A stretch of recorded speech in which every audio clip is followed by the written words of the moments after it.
Hey guys, it's Frederik from the FWX podcast. I want to continue talking about Andor and continue where we left off. So, I'm going to give you the disclaimer once again.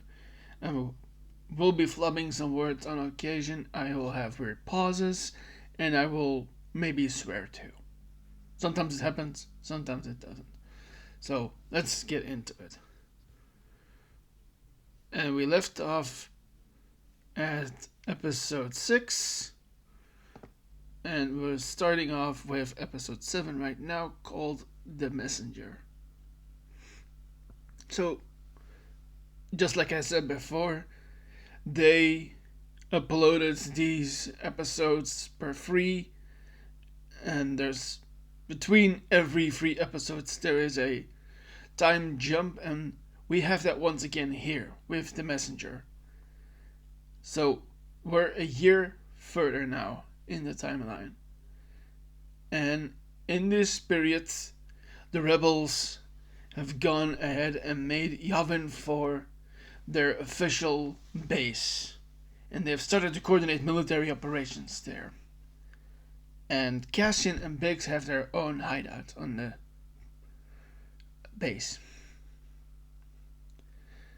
And we see Wilman returning from his own mission, as he is now a fully live and well-living operative of Luthen. And he comes to them and he tells Cassian that the Ramiro, the ISP agent, is now on Gorman, on the planet itself, not just being oversight from Coruscant. And the activities on Gorman are now being seen as rebel activities by the state-sponsored media that they have in Coruscant, and the propaganda arm of the Empire is seeing those activities as terrorist campaigns that are instigated by people outside of the planet and by agitators. And Wilman tries to make it clear to Cassian that they need to do something about her. And actually, they make up a plan to do more than just a bit of dirty work. Or, as in the spycraft, they would say, wet work. Or, I'll be direct. Wilman wants Cassian to assassinate that Ramiro. And Cassian is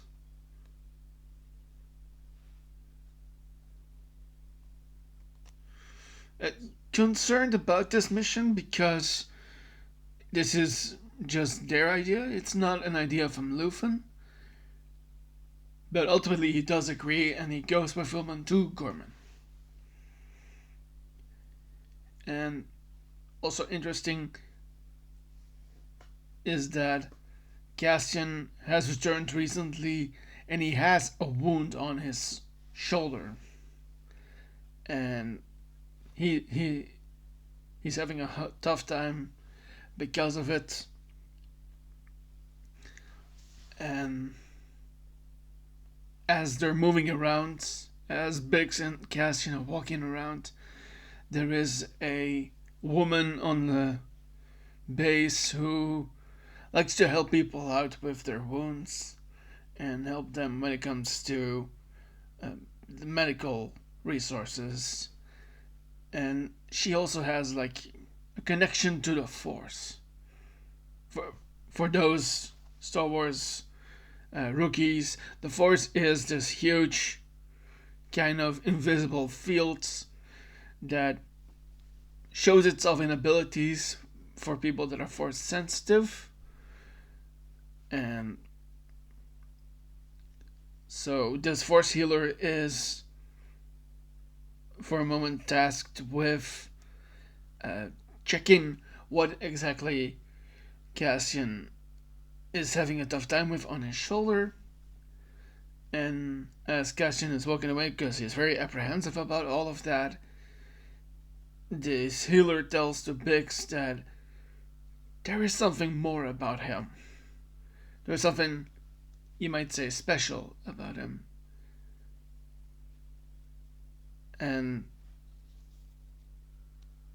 well, specific when it comes to the rebellion, she says.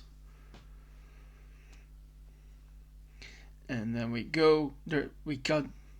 cut to Gorman, where Del Ramiro, the ISB agent, finds that she's a bit pushed aside by the other troops that have just arrived, and the other troops being rookies in black uniforms, as they are part of a troop by Captain Kaido, who has been sent by her boss, Leo Partagas, from the ISB, to further oversee what is happening on Gorman. And while this is happening, Cyril, who's also on Gorman, starts to doubt what the explanation exactly is about the outside agitators, given how he has been interacting with the rebels, and that he was approached by them while he was trying to feel them out. And that is, I'll admit, a short description of what happens in this episode, but that's what we have right now. Okay, so I'll go over to episode 8. And episode 8 is named Who Are You? And in this episode, we start with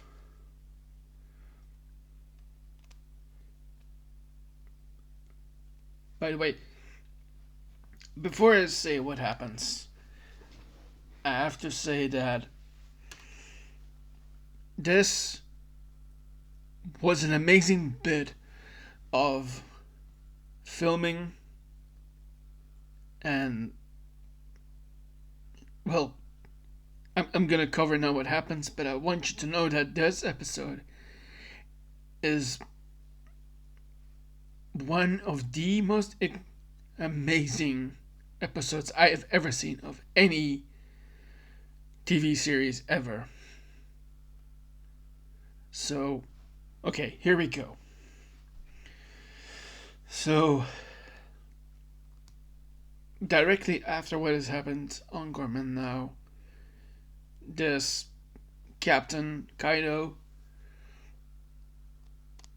starts to have specific blocks that they have brought and deploy them to different places in the large fields, in the large, what's the name? Like a meeting place, like a very big, round, open place where people can gather. And he's instigating his men, those rookies in black robes and outfits, to close off all the available exits of this place. And I'm really talking about just like a piazza almost, like you see in cities in Italy.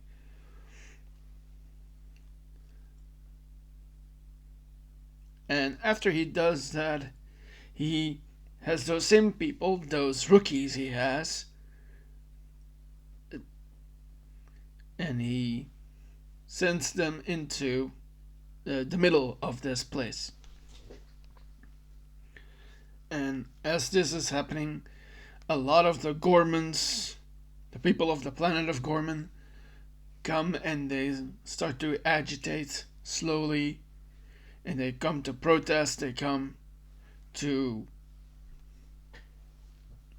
really show that Gorman is not for sale or to be destroyed. And they spark an enormous amount of people to come. Goddamn, I added in a text right there what the proper name was for the place. A square. But the truth is, with square, I think of like something that is. Anyway, so a square, but a round square. Okay. And so a lot of people, a lot of protesters are there. And at the same time, Cyril is also there. And he's looking around. And he's starting to notice that he's become a part of enabling the Empire. He is having second thoughts, basically. And using his privilege and his authority, he manages to get into the building, the armory that the Empire has built in that place. And he tells... So he gets into the place. He confronts his beloved one, or whatever he calls Dedra, and he confronts her. I will even say violently, because we do see them like not just quibbling, not just argumenting, not just verbally fighting, but actually fighting almost.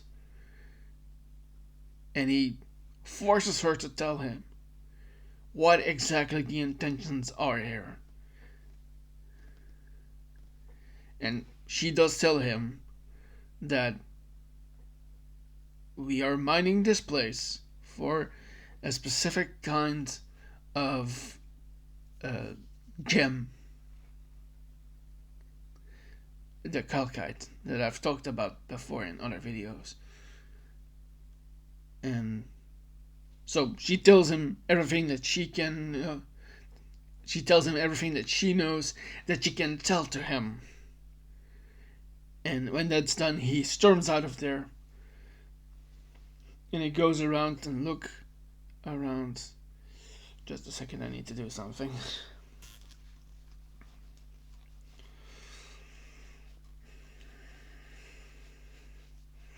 And as this is all happening, as the square is filling up with hundreds, possibly thousands of people, and the Empire, and with their rookie riot police, those are the guys in the black uniforms, and the stormtroopers on all sides of the square, things are starting to look dire. And Dedra gets the question from Kaido, from Partagas, to do it. And she, in a very simple answer, says to do it. And it starts off fairly easy, but then it escalates into I think the most violent scene I've ever seen on TV.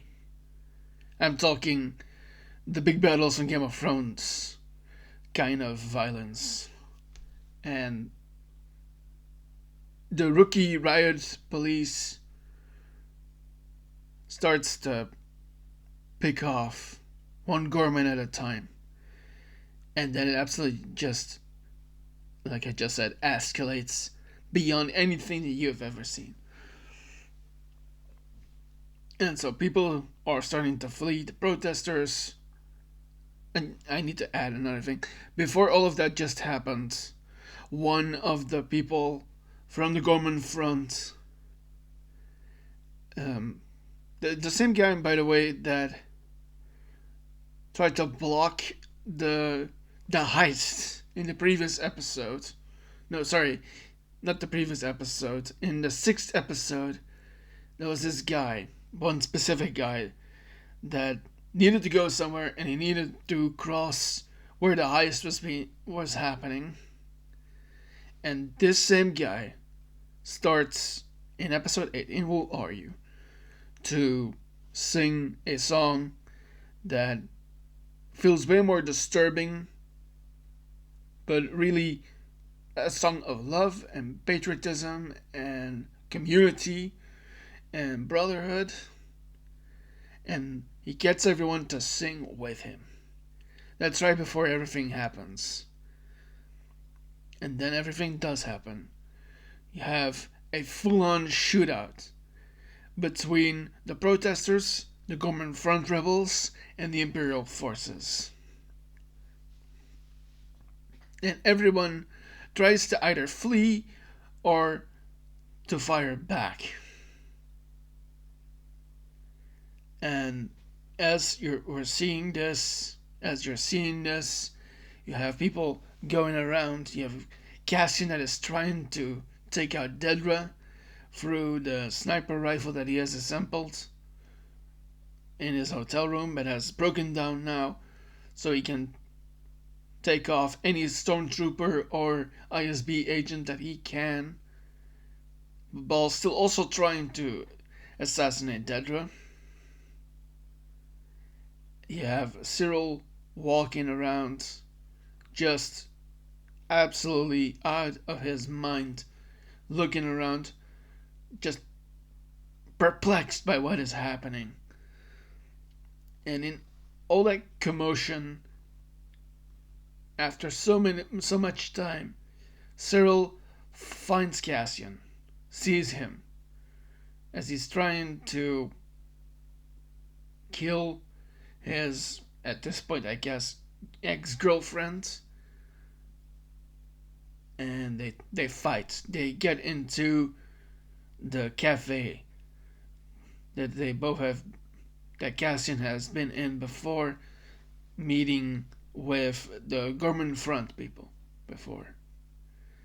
And they fight, and it comes to the point where Cyril has Cassian on the floor, bleeding. And they're both bleeding. They've been, and talking fighting not with guns, but just bare knuckle fist fight. And Cyril picks up the gun that Cassian was about to use to kill Dedra, only for the Government Front leader, who has been abdicated of his post by his people, to walk in and kill Cyril. And then we see more scenes of everyone fleeing the ensuing violence. And you see horrifying scenes of people either trying to fight back or just flee. And to the point that we see a KX droid. I think I maybe have a picture of him. By the way, I do not have a picture of this droid, but I do have a picture of the person that plays him. It's this guy, Alan Tudyk. You maybe have heard of him for his previous work in Firefly, for instance, and other very well-known jobs. He's also a tremendous voice actor, and he does the voice acting for this KX droid. But not yet, actually, I have to say. So, everything is absolutely in flame. Yeah. That sounds weird to say, but it kind of is true. Everything is on fire. Everything is just bursting like nothing has ever happened before on Gorman, despite already having had such a terrible event happen before. This being the new, as they dub it, a Gorman massacre. And as everything was happening before, as it was escalating, Captain Kaido unleashes the KX security droids, and this is the kind of mindless, violent droid that just wrecks anything and everything that it finds. And as we're going through all of this, as the Gormans are going through all of this, Cassian is, and the rebels of the Gorman front are, the KX forces are absolutely destroying people. But one of the Gorman front rebels, the guy named Sam, with the double M at the end, he manages to ram one of the KX droids with an armored transport that they have. And Cassian and Wilman are trying to get out as fast as they can.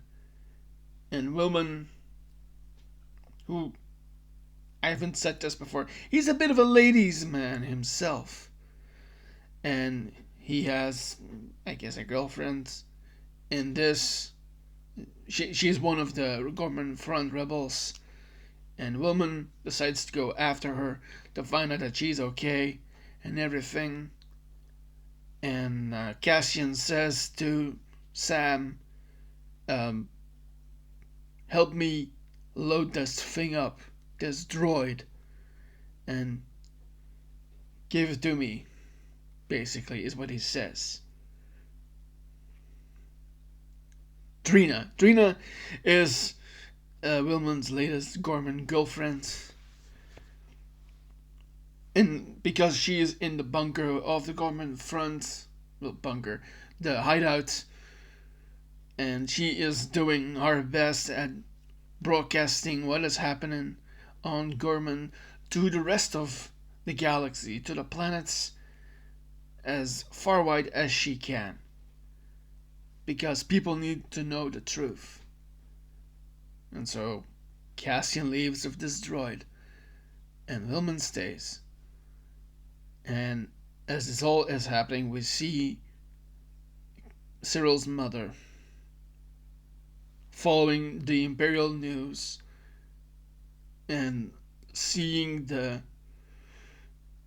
reporters on site blame this all on the outside rebel agitators. And that is where this episode ends.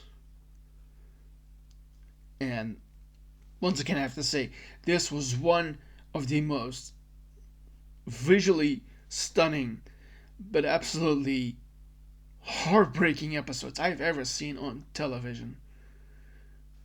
And it is both terrifying, but also amazing that this happened. Okay, that was a lot. Then we go to episode 9 of season 2 of Andor. And this one is called Welcome to the Rebellion. So after what is dubbed the Gorman Massacre, the Empire frames it as an insurrection. And I know that's a loaded word, especially in our current world, in mixing fiction and facts here with our real world. But that is what they say it is, an insurrection. And this is starting to change people's minds. For instance, Mon Mothma decides for herself that it is high time that they point their fingers to who is really responsible for this. And she wants to openly condemn Emperor Palpatine and also quit politics, basically, and go to Yavin 4.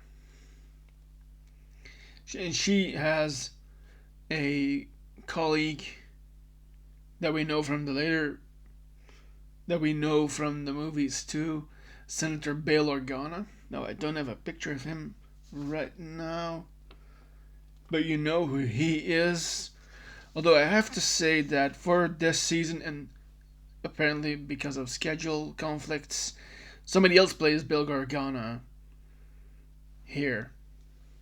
And he has a great line that I think you have to watch this episode to hear. And he decides to stay and try and aid the rebellion in secret while he tries to, I'm gonna say, like, build support and a network from the Senate, basically.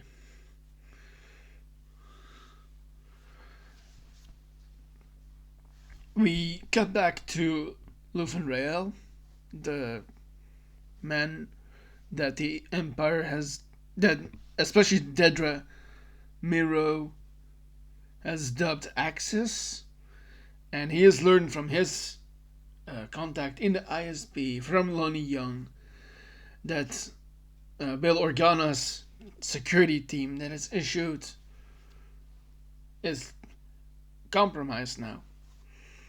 And he tasks Cassian with getting Mon Mothma out of Coruscant. Yeah. I had a different on the text, but yeah, whatever. Okay, so as that is happening, they do kind of clash over this subterfuge. Because it seems hypocritical from her take that he was willing to do things for her that are now different from what they are now. Like his choice of having her old child friend take Colma getting killed. And so, through a moment in the Senate, we see one senator address the room of a particular kind of bill, let's say, which gives her the ability to give someone else the room to talk. And this senator chooses for Bail Organa, and Bail Organa then incites another bill that allows someone else to talk. And Bail Organa gives that to Mon Mothma. And she takes to the floor of the Senate, and she gives an inspiring but also condemnable speech to Emperor Palpatine as she names him the person responsible for what happened on Gorman and the Empire's manipulation of truth. And at that moment, she is about to be evacuated, seems the wrong word, but speeded away, let's say, by Cassian, who has been given a kind of badge to get him into the Senate by Luthen's assistant, Clea. And he and another agent, Erskine, who originally worked for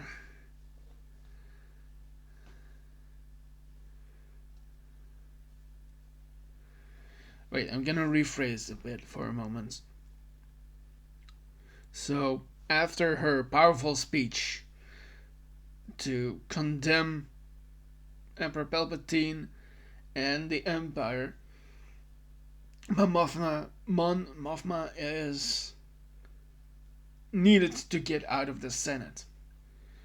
And so Cassian comes to her aid.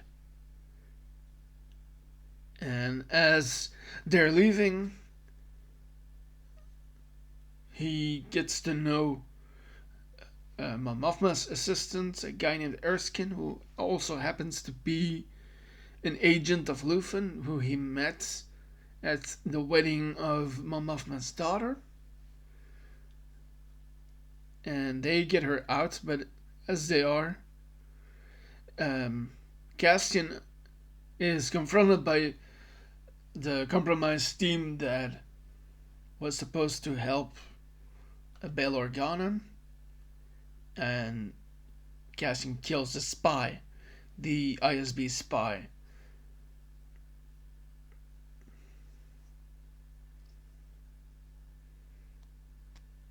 As they're leaving, and as they're literally getting out of the Senate, out of the building, he also does the same for the ISB plant that was driving Mon Mothma around, a guy named Cloris. And Cassian then takes her in the vehicle that Cloris was driving Mon Mothma around in to the safe house that he used to stay at on Coruscant. And after a bit of back and forth in the safe house, Cassian and Wilman, who got a little injured, get her back to Yavin 4. And as Cassian returns to Yavin 4, he decides that he wants to try something new with his life and really be there more for Bix, who he loves. But he comes to know that she has gone. She has gone and left him a message, and in a hologram, because that's how they do that there. And she tells him that I can't be around you if you're doing all of this. I need you to do what you need to do. I need to live for me. And she asks him to stay with the rebellion and help out. And that they might fight her again. They might find each other again when this rebellion is over. And then we end this episode with the technicians reprogramming this droid that Cassian has brought along to Yavin 4, and they reprogram him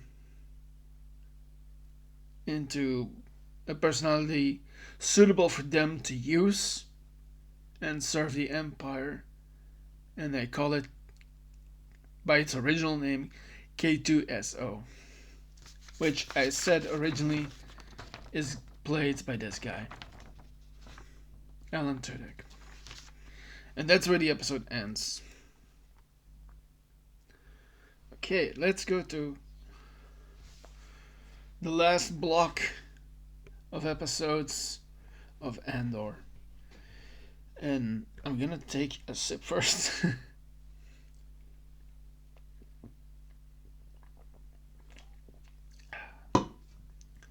Okay. So, like I said before, after each 3 episodes, there is a time switch. And so we come to 10, and another time, another year has come to pass since what happened on Gorman. And the episode starts with Lonnie Young, the ISB plant that Luthen has acquired to spy inside the ISB. And Lonnie tells Luthen in a very cloak and dagger kind of way, but in open daylight, that he has gotten access to Dead Ramiro's personal files and the secret project that she's been working on. And so he gives this information to Luthen. And it's all the information that they in show have to know to pass around to what happens in Rogue One. And with Rogue One, I mean not just the movie. Okay. Um,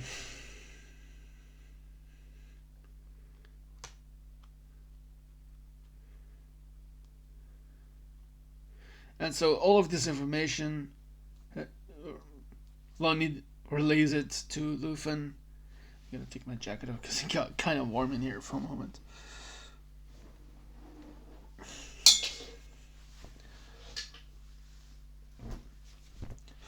So Lonnie fears that their identities have been uncovered, and he wants Luthen to promise him that he and his family can have safe passage from Coruscant to a place of their belonging. And Luthen does promise him, but then also kills him to ensure that he keeps his mouth shut. And Luthen then briefs his assistant, Clea, on what has happened and all the information that they need for future ventures. And at this point, they're becoming a bit desperate. They, despite this situation, are afraid of getting found out. And so Luthen destroys the communication system that they have in this shop with a special kind of liquid that he uses to burn it. But as that thing is burning in the background, he gets basically a bell ring from the shop, from the antiquities shop. And he opens up and he finds Dedra Mirror there, confronting him. And he and she have this amazing scene where they're trying to beat around the bush, and they have a great couple of lines. He says something along the terms of items not being what they look like, because there may be one or two forgeries in the room, when he's actually referring to them, to her and him. And he shows her a kind of knife that is very old. And then in a moment when she's looking away, he stabs himself, attempting suicide. And in a quick turn of events, she calls over the people, the kind of like a CSI unit, basically, in our real life, with all the necessary forensic scientists that the ISB has, and get him as fast as they can to a hospital to hope that he stays alive and they can give the information that he's been holding on. And Clea sees this happening from far away. And a bit after that, the higher ups at the ISB, specifically Bartigas, her boss, has her arrested because she's been withholding this information. Somehow all that information got leaked, and he thinks that she did, so she's been arrested and she's taken away. And Bartigas has this colleague of hers who used to be a level under her, and he now gets the authorization to deal with this issue, to deal with Luthen Rael, and the hospital that he goes to. And but what was happening exactly, that Dedra was trying to figure out. And through this episode, by the way, that we get flashbacks to Luthen's real life, and that he initially was an Imperial officer named Lear. So in the first flashback that we see, we find out that Luthen was an Imperial officer, and he was on a planet where horrible things were happening because of the troops that the Empire had sent there, and he couldn't stomach what was happening anymore. And he found in the cargo hold of the ship that he was on, Clea. And he takes her under his wings. They flee this planet with the ship, and he basically adopts her. And they become like a father-daughter team, and with a gift for antiquities and making sure which is a forgery and which is not. And they slowly start to build their waging resistance and antiquities fronts against the Empire. And now at the end of the episode, we see how Clea infiltrates is the proper word. The spycraft word for it. She infiltrates the hospital and to do the last thing that she has to do. And my personal belief is that she and Luthen had a plan in case of being discovered. And so she goes and does the unbelievable. And so, first of all, we get a couple of interesting scenes with her sneaking around and ultimately killing a few stormtroopers to get to Luthen as he is on life support. And ultimately, she blows up a piece of this hospital to distract as much troops as she can while she's getting to Luthen's room where he is. And she does do the unbelievable, and she shuts off the support system, killing him. Okay, and that's where the episode ends. So now we come to episode 11, called Who Else Knows? And this starts with Dedra in a cell. And she is interrogated by Orson Krennic, the director of the ISB. You know, I've been saying that. I'm gonna check for a moment if that's actually true.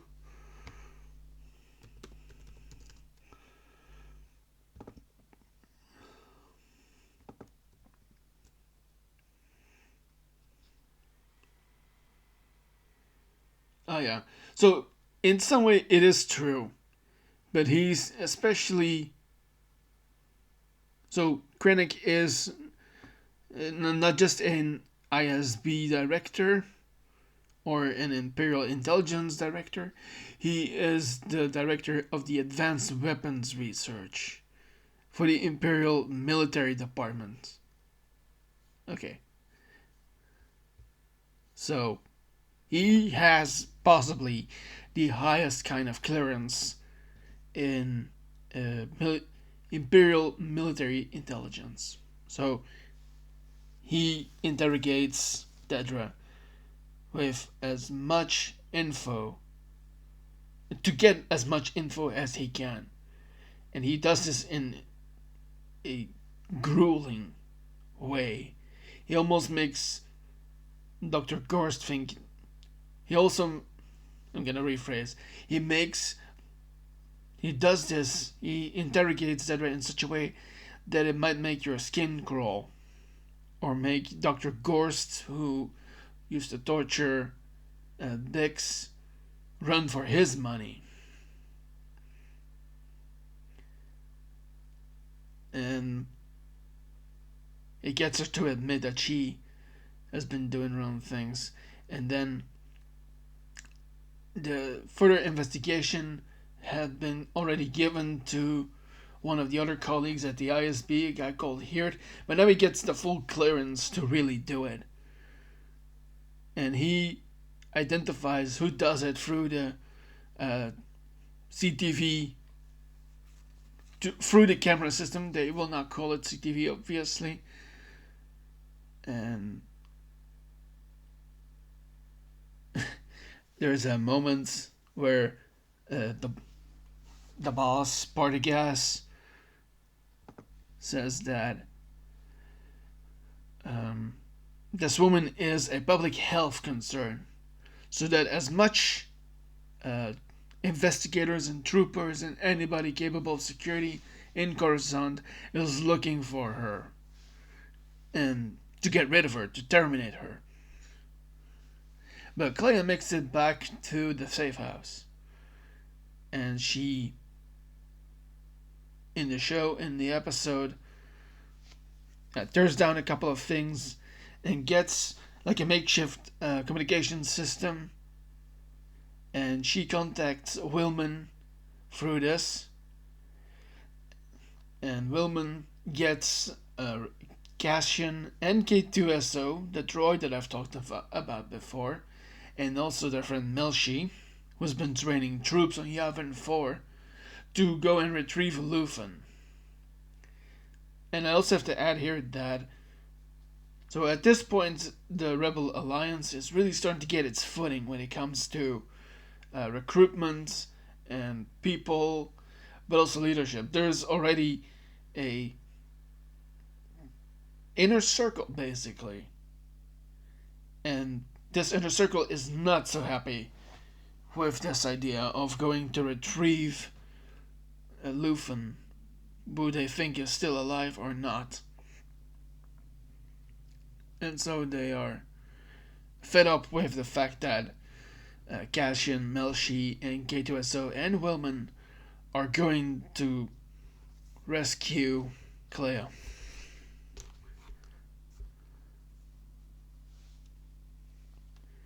And not too long after this happens, we meet back on Coruscant with Dedra, as she's being visited by her colleague Hirt, who needs insight into what is happening with Luthen, and through the information that she can give, in also a very admonishing way,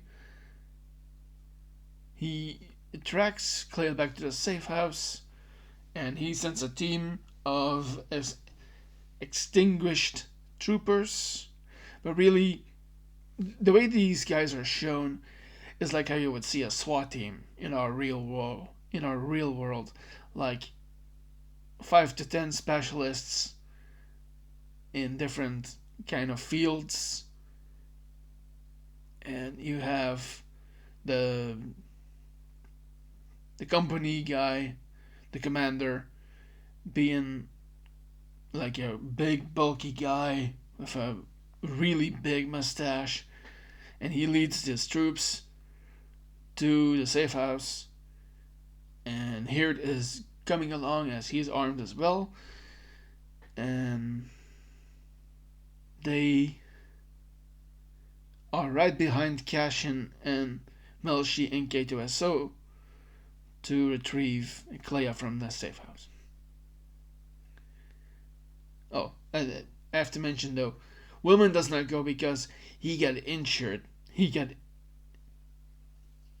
injured. Sometimes words, folks. Anyway, so Wilman got injured on a previous job, so he can't go. So it's just Cassian, Melshi, and K2SO. But, and I have to add here again, as Cassian, Melshi, and K2SO arrive close to the safe house, Cassian commands K2SO to stay on the ship and stay to get them out of there, to be the getaway driver, basically, or in this case, a getaway pilot. Okay, and so Cassian and Melshi are practically armed to the teeth, and they go to the complex where the apartment, the safe house is, and this is a quite a bit into the building until they get her, and then Clea gives all the information to Cassian as fast as she can with the words Jeddah, Kyber, Urso. And she reveals to them that the Empire is building a super weapon. Whatever could that be? But she wants to stay on Coruscant, actually, because she is not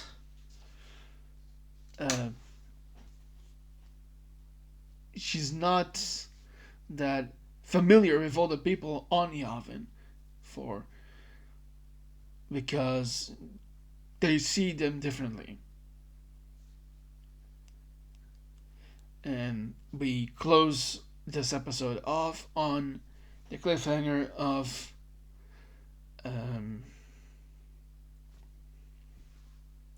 Cassian and Melshi about to defend Clea from the Imperial troops that are coming into the building and trying to extract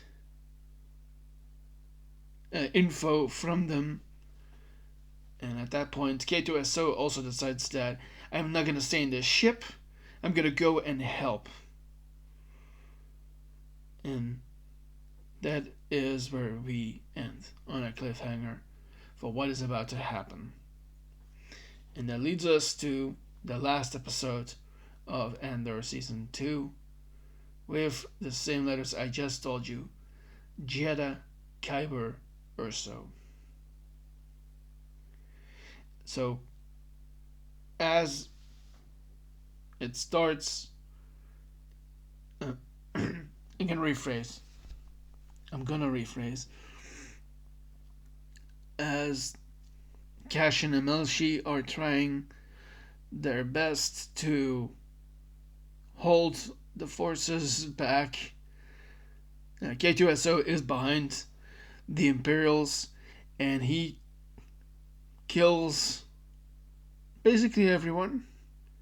He has this moment where he uses the supervisor, Hirt, as a human shield, and this Imperial officer dies in a terrifying way, getting shot through basically all his vital organs.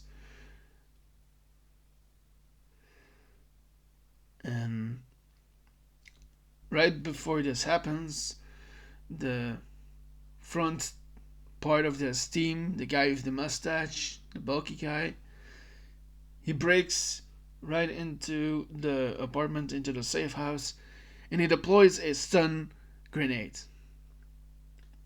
And Cassian, Melshi, and Clea are blown back by this grenade, and Clea gets more than a little wounded. But ultimately, they get out of there with K2SO's help. They get back in the ship that they have, the starship, and they take her back to Yavin 4. And there they're admonished by the inner circle, upper echelon of the Rebellion Alliance for being so disobedient. And Bail Organa, the senator that is now also there, says that they are grounded and pretty much can't do anything but stay on Yavin 4. And they ask Cassian to come and tell what has happened and what the information is that they got. But as Cassian tells about the same three words that the title are of this episode, they do not trust the information. And I'm gonna have to do something for a moment before I go any further.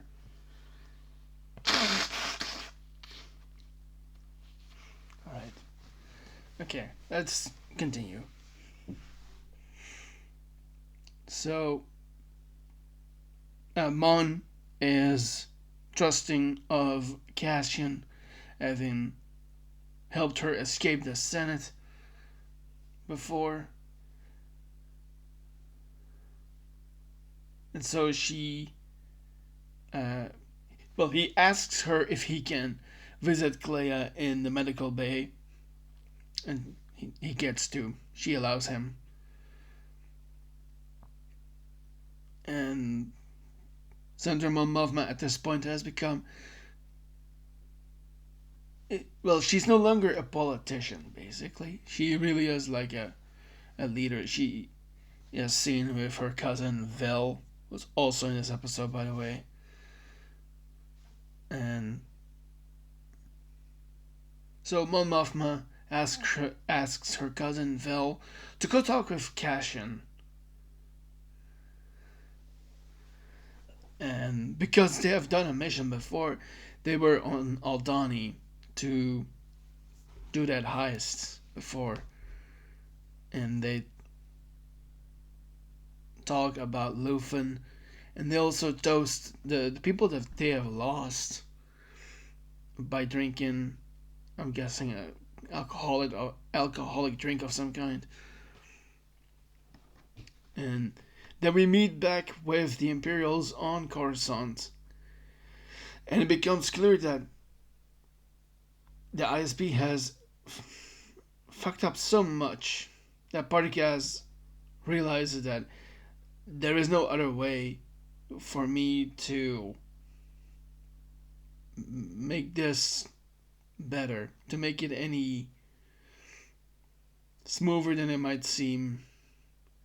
And so he commits suicide. And while this is happening, Dad Ramiro is in a prison very similar to what has been happening on Arcana 5.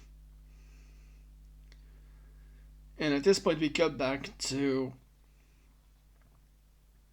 the Saw Gerrera cell, where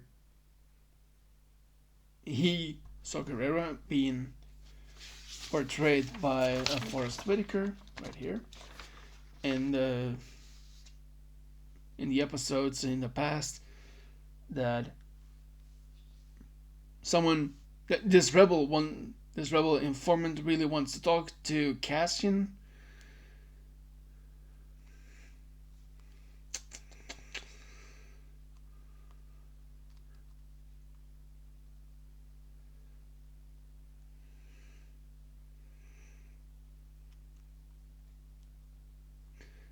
Oh yeah. I'm remembering now. This directly leads into the movie of Rogue One. And the rebel leadership, Mon Mothma, Bail Organa, and a few others, they realize that if they don't do anything, then it's all been for nothing. And so they agree to let Cassian and K2SO go to this location, to Catherine, the Ring of Catherine, to go and meet this informant. And this informant, I have a picture of this guy. He's not a very visual right here in this photo, but it's this guy right here. That is Dodi Rook, played by Riz Ahmed in Rogue One. And so Cassian, and K2SO go there. They start to travel. And after having had a conversation with Vel, I'm getting ahead of myself. So Clea is back on her feet on Yavin 4, and she meets up with Vel, and they talk, and things start to make more sense now for her, and she decides to stay and help out.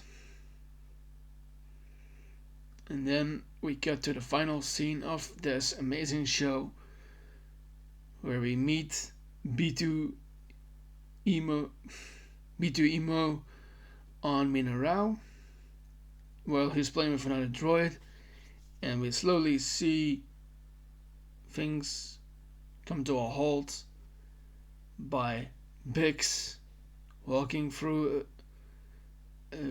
a field of weeds, and as she's walking, we see that she's cradling a baby.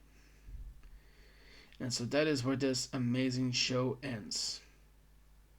And I can't wait for all of you to go see it if you haven't already watched it, because, as I have said before, major spoilers on everything that happens in this show. All I have said are major spoilers, if that wasn't clear already. And so,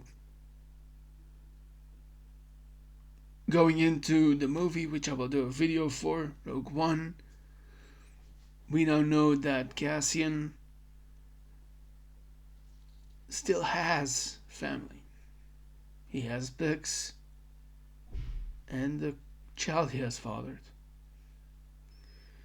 that he has sired from her.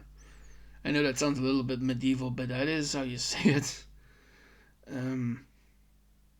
So, thank you for watching me explain to you what Andor is all about. And before I end this episode, this show really is all about sacrifice and what you will do for the ones you love, and for